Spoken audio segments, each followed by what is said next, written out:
मैं दिव्या सुनीता मिश्रा बहुत प्यारा सा आप लोग को बेटी विवाह गीत सुनाने जा रही हूँ। कैसा लगेगा कमेंट में आप लोग जरूर बताना। चैनल पे नए हैं तो प्लीज़ सब्सक्राइब शेयर और लाइक करना। फूल के से जरिया सोई दुल्हे कावाने राम दुल्हिनी बेनिया डोला वही जी। फूल के से जरिया सोई दुल्हे कावाने राम दुल्हिनी बेनिया डोला वही जी। तीन पहाड़ दुल्हिनी बेनिया डोला एक पहाड़ गई सोई जी। तीन पहाड़ दुल्हिनी बेनिया डोला एक पहाड़ गई सोई जी। हाथे का बेनिया हाथ में रही गई ले दुल्हे जे गाए ऋषिया जी। हाथे का बेनिया हाथे में रही गई ले दुल्हे जे गाए ऋषिया जी। भीतरा से निसारिनी भाभी कावानी देई भैली देवाड़िया के ठाड़ जी।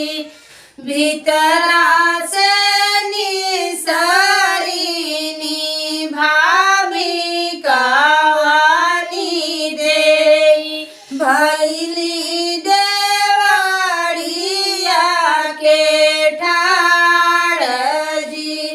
काहे के नदी हो मनवा उदासल काहे नंदोई गैरिसिया जी। काहे के नदी हो मनवा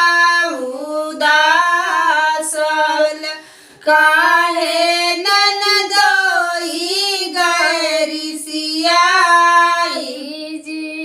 हाथ तीन पहाड़ भाभी बेनिया डोलाए एक पहाड़ गए सोई जी। तीन पहाड़ भाभी बेनिया डोलाए एक पहाड़ गए सोई जी। हाथे का बेनिया हाथे में रही गई ले स्वामी जे गाए ऋषिया जी।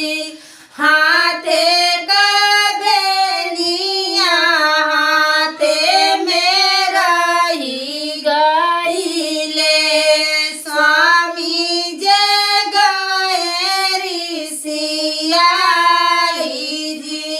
एतनी बचना सुनी भाभी कावानी दे लगली न शिव के माना वही जी।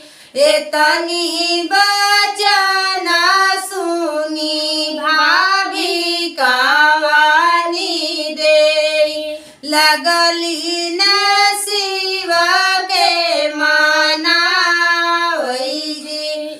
ऐसाई भोले तोहरी गौरा संगा जोड़िया ओइसा